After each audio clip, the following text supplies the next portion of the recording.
ഈ അടുത്ത സിനിമയിലുണ്ടായിരുന്നതാണേ. അയ്യോ കുറച്ച് കഞ്ചാവ് എടുക്കട്ടെ.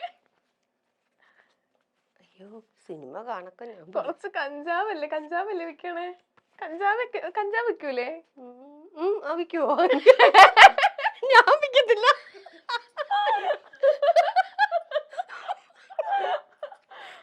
നല്ല കഞ്ചാവ് വിൽക്കുന്നുണ്ട്. ഞാൻ ഉദ്ദേശിക്കണ ആള് കഞ്ചാവ് വിൽക്കുന്നുണ്ട്. അതെ ഞാനും വിചാരിച്ചു സിനിമയില്. ആ സിനിമയില് കഞ്ചാവ് വിൽക്കുന്ന സണ്ണി വെയിനാണോ? അല്ല അല്ല ആ ഒരു സിനിമ എനിക്ക് ഓർമ്മയില്ല. മറ്റേ ആടില് മറ്റേ സുധീകോപ്പയാണ് കഞ്ചാവ് വിൽക്കണല്ലേ. കഞ്ചാവ് സോമൻ അതല്ല. ഞാൻ പറയട്ടെ, ചേച്ചി തോറ്റു. ഞാൻ പറയട്ടെ, അശ്വിൻ ചേട്ടൻ വാഴയില് കഞ്ചാവ് വിൽക്കുന്നില്ലേ? വാഴ ഞാൻ കണ്ടില്ല. ഓക്കെ. എനിക്ക് പിന്നെ ഒരു കാര്യം ഞാൻ അറിഞ്ഞ, ചേച്ചിക്ക് 12 മണിക്കൊരു കോള് വരാറുണ്ട് എന്ന് പറഞ്ഞിട്ടൊരു കാര്യം ഞാൻ അറിഞ്ഞു. 12 മണിക്കൊരു കോൾ? അതിപ്പോഴല്ലോ എന്റെ ലൈഫ് അല്ലേ? അതന്നെ ഞങ്ങൾക്ക് അറിയേണ്ടത്. അതെ അത് എന്റെ എന്താ പറയുക, എങ്ങനെ 12 മണിക്ക് കഴിയുമ്പോ ഒരു കോൾ ഇങ്ങനെ വരും. ആരാന്ന് ചോദിച്ചാൽ പറയില്ലായിരുന്നു. അങ്ങനെ ആദ്യമൊക്കെ. പക്ഷെ വോയിസ് കേൾക്കാൻ നല്ല രസമുണ്ട്. ഞാൻ പാട്ട് പാടുമെന്നൊക്കെ ചോദിച്ചില്ല അതൊക്കെ പറഞ്ഞു. ഇത് ആരാന്ന് ചോദിച്ചിട്ട് ഒരു കാരണവശാലും പറയില്ല. അങ്ങനെ ലാസ്റ്റ് ഞാൻ ചൂടായിട്ട് ഫോൺ കട്ട് ചെയ്യുകയൊക്കെ ചെയ്തു.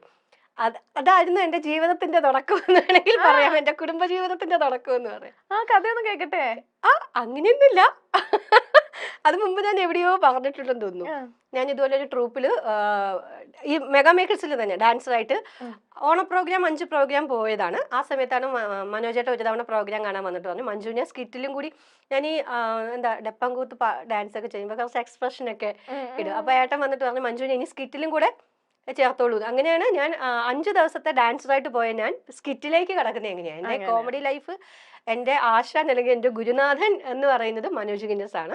അപ്പൊ മനോജേട്ടന്റെ ആ ഒരു ട്രൂപ്പിലൂടെയാണ് ഇന്നിപ്പോ ഇവിടം വരെ ഈ ഒരു കോമഡി ആർട്ടിസ്റ്റ് ഇപ്പൊ നേരത്തെ പറഞ്ഞ ഇവിടം വരെ എത്തിയത്.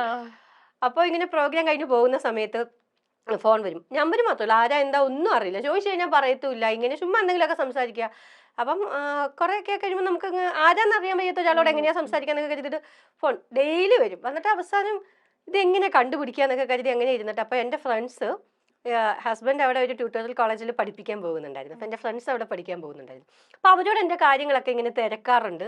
ശരിക്കും പറഞ്ഞു കഴിഞ്ഞാൽ ഞങ്ങൾ തമ്മിലൊരു ഡിസ്റ്റൻസ് റിലേഷനും ഉണ്ടായിരുന്നു. എന്റെ ആങ്ങള കല്യാണം കഴിച്ചിരിക്കുന്നത് പുള്ളിക്കാരന്റെ അപ്പച്ചിയുടെ മകളെ ആയിരുന്നു. അപ്പൊ അങ്ങനെ ഒരു ബന്ധം കൂടി ഉണ്ടായിരുന്നു. പക്ഷെ ഞങ്ങൾ തമ്മിൽ ഡയറക്റ്റ് കോണ്ടാക്ട്സ് ഒന്നുമില്ല. എന്നെയൊക്കെ കാണുമ്പോൾ ഭയങ്കര മസിൽ പിടിച്ചുള്ള നടത്തവും ഓക്കെ ഇങ്ങനെയൊക്കെയുള്ളൊരു ആറ്റിറ്റ്യൂഡുകളൊക്കെ ഒക്കെ ആയിരുന്നു. അപ്പം ഞാൻ പൊതുവെ ഇങ്ങനെ തന്നെയാണ് എല്ലാവരോടും ബഹളം വെച്ച് അങ്ങനെ പണ്ട് തൊട്ടേ അങ്ങനെ തന്നെയായിരുന്നു. അപ്പൊ അങ്ങനെയൊക്കെ കാണുമ്പോൾ ഞാൻ ജാട വാമ്പറ എന്നൊക്കെ പറഞ്ഞ് നമ്മള് വലിയ സാറാണെന്നുള്ളൊരു ഭാവം എന്നൊക്കെ പറഞ്ഞിട്ട് ഓക്കെ അങ്ങനെ വിട്ട് കളയായിരുന്നു. രാത്രിയിലാണല്ലോ ഈ പുള്ളിക്കാരന്റെ സ്വഭാവം നമുക്ക് മനസ്സിലാവുള്ളൂ. അങ്ങനെ കുറെ കഴിഞ്ഞപ്പോ ഫ്രണ്ട്സിനോടൊക്കെ ചോദിച്ചപ്പോ എനിക്കൊരു ഡൗട്ട്. ആ ഫ്രണ്ട്സിനോട് അങ്ങനെ ചോദിച്ചു കഴിഞ്ഞിട്ടാണ് ഈ നമ്പർ കിട്ടുന്നത്. അങ്ങനെ പിന്നെ എന്താ പറയുക, പിന്നെ ഡെയിലി ഫോൺ വിളിയായി. എപ്പോഴൊക്കെയോ ഒരു റൂട്ട് ഇങ്ങനെ വയറിട്ട് ഇങ്ങനെ ചരിഞ്ഞൊക്കെ പോയി. അങ്ങനെ ശരിക്കും പറഞ്ഞാൽ എപ്പോഴും എന്താ ഞാൻ പറഞ്ഞില്ല, ഒരു ദൈവാനുഗ്രഹത്തിനോടൊപ്പം തന്നെ എന്റെ വീട്ടുകാർക്ക് ഫുൾ സപ്പോർട്ടായിരുന്നു. എന്റെ അച്ഛനൊക്കെ ഭയങ്കര ഇഷ്ടമായിരുന്നു. ഞാനൊരു ആർട്ടിസ്റ്റാണ്. ഡാൻസ് കുഞ്ഞുനാളിൽ ഏത് ക്ലബ്ബിൽ എന്ത് പ്രോഗ്രാം ഉണ്ടെങ്കിലും എന്നെ കൊണ്ടുപോകായിരുന്നു. അമ്മയ്ക്കും എന്റെ വീട്ടിൽ ഫുൾ സപ്പോർട്ടായിരുന്നു. കല്യാണത്തോടു കൂടി ഏകദേശം ഈ ഒരു പരിപാടി അഭിനയം എന്ന് പറയുന്ന ഒരു പ്രൊഫഷനെ ഞാൻ സ്റ്റോപ്പ് ചെയ്തതായിരുന്നു. പക്ഷെ ഹസ്ബൻഡ് ഭയങ്കര ഈ ഒരു സപ്പോർട്ടീവ് ആയിരിക്കും. ഭയങ്കര സപ്പോർട്ട്. ആൾക്ക് അഭിനയിക്കാനും എല്ലാ കാര്യത്തിനും. പുള്ളിക്ക് ഡാൻസും കാര്യങ്ങളൊന്നും അറിയില്ലെങ്കിലും നമ്മുടെ കൂടെ അങ്ങ് എല്ലാത്തിനും നിൽക്കും. എന്ത് കാര്യത്തിനും ഫുൾ സപ്പോർട്ടായിട്ട് കൂടെ നിൽക്കും. ശരിക്കും എന്റെ ഒരു ബാക്ക് ബോൺ എന്ന് പറയുന്നത് എന്റെ ഹസ്ബൻഡ്. ഓക്കെ. അപ്പം എനിക്ക് തോന്നുന്നു ഒരുപാട് കാലമായി ഈ ഒരു ഫീൽഡിലോട്ട് വന്നിട്ട്. അപ്പൊ ഈ ഒരു യാത്രയിൽ ഏറ്റവും കൂടുതൽ കടപ്പെട്ടിരിക്കുന്നത് ആരോടാ? കുടുംബത്തിനോടാണ് ഏറ്റവും കൂടുതൽ. പിന്നെ എനിക്ക് ഒരുപാട് അവസരങ്ങൾ തന്ന എനിക്ക് ഏറ്റവും വേണ്ടപ്പെട്ട ഇപ്പൊ മനോജേട്ടനാണെങ്കിലും അതേപോലെ തന്നെ ബിബിൻ ജോർജൊക്കെയാണ് എനിക്ക് ഇത് ജസ്സിക രാജ നമ്പർ 1 എന്ന് പറയുന്ന അത് പുരുഷന്മാരുടെ മാത്രം ഒരു പ്രോഗ്രാം ആയിരുന്നു. അതിലേക്ക് വന്ന അത് ആങ്കറിങ് ചെയ്യുന്ന കുട്ടി ഉണ്ടായിരുന്നു. അല്ലാതെ വന്ന ഒരു ലേഡി എന്ന് പറയുന്നത് ഞാൻ മാത്രം. ആങ്കറിങ് ചെയ്യുന്ന ആങ്കർ ഇവിടത്തെ ഞങ്ങളുടെ ആങ്കറാ സൗമ്യ ഉണ്ടായിരുന്നു. രമ്യ ചേച്ചി ആ രമ്യ അത് കഴിഞ്ഞിട്ട് പിന്നെ ആദ്യം സൗമ്യൊക്കെ ആയിരുന്നു, പിന്നെ പിന്നെ രമ്യ. രമ്യ ചേച്ചി. അത് കഴിഞ്ഞിട്ട് അതെ അതെ അതെ രമ്യ ഞാൻ കാണാറുണ്ട്. ഞങ്ങളുടെ ഇവിടുത്തെ ആങ്കറാ. അതെ അതെ ഞാൻ ഇന്റർവ്യൂസ് കാണാറുണ്ട്. അത് കഴിഞ്ഞിട്ട് പിന്നെ അതിനകത്ത് സ്കിറ്റ് ചെയ്യുന്ന ഒരു ലേഡി ഞാൻ മാത്രമായിരുന്നു.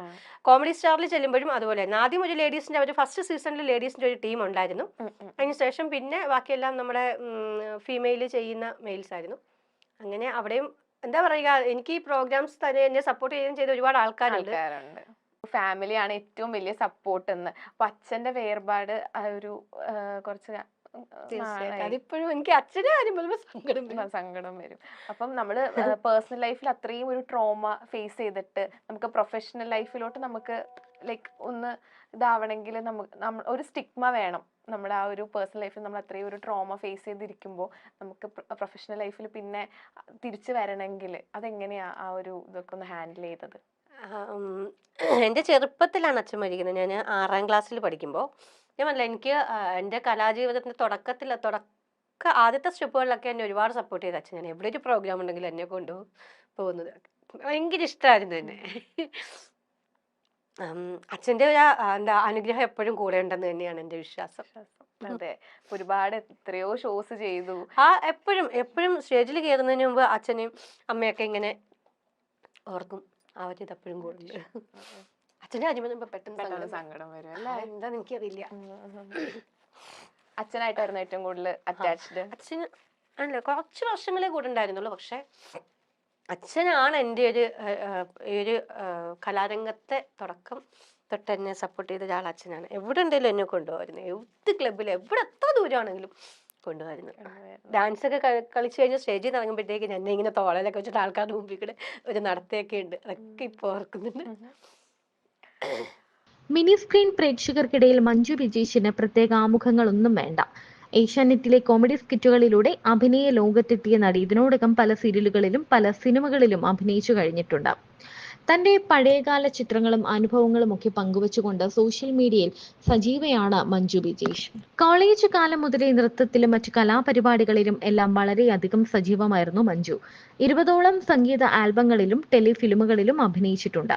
മനോജ് ഗിന്നസിന്റെ ട്രൂപ്പിലെ ഡാൻസറായിട്ടായിരുന്നു തുടക്കം. മനോജിന്റെ ഒരു സ്കിറ്റിലെ അഭിനേത്രി എത്താത്തതിനാൽ പകരക്കാരിയായി മഞ്ജു എത്തി. കോമഡി സ്റ്റാർസിലെ ആ സ്കിറ്റങ്ങ് വൈറലായതിനൊപ്പം മഞ്ജുവും ക്ലിക്കായി.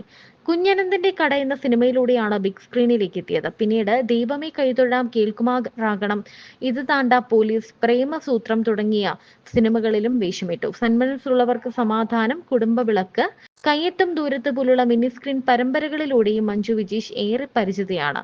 ഫ്ലവേഴ്സ് ടിവിയിലെ ഒരു ഷോയിലാണ് അച്ഛന്റെ മരണത്തെക്കുറിച്ച് മഞ്ജു ആദ്യമായി പറഞ്ഞത്. അത് അച്ഛന്റെ ആത്മഹത്യയായിരുന്നു. 6ാം ക്ലാസ്സിൽ പഠിക്കുമ്പോഴായിരുന്നു അത്. അച്ഛന് ബ്രെയിൻ ട്യൂമർ ആയിരുന്നു. ആരെയും അക്കാര്യം അറിയിച്ചില്ല. പോസ്റ്റ്മോർട്ടം റിപ്പോർട്ടിൽ രോഗമുണ്ടായിരുന്നു എന്നറിഞ്ഞപ്പോഴാണ് ആത്മഹത്യയുടെ കാര്യം തങ്ങൾക്ക് മനസ്സിലായതെന്നാണ് മഞ്ജു പറയുന്നത്. മഞ്ജുവിന് ഇപ്പോൾ എല്ലാ പിന്തുണയും നൽകുന്നത് ഭർത്താവ് വിജീഷാണ്. ഇവർക്കൊരു മകളുമുണ്ട്. ഭർത്താവിനൊപ്പം ചേർന്ന് കൊച്ചിൻ വിസ്മയ എന്ന പേരിൽ ഒരു സമിതിയും ഡാൻസ് ട്രൂപ്പുമൊക്കെ മഞ്ജു വിജീഷ് നടത്തുന്നുണ്ട്. അതിനൊപ്പം സിനിമയും അഭിനയവും ഒക്കെയായി മുന്നോട്ട് പോകുന്നു.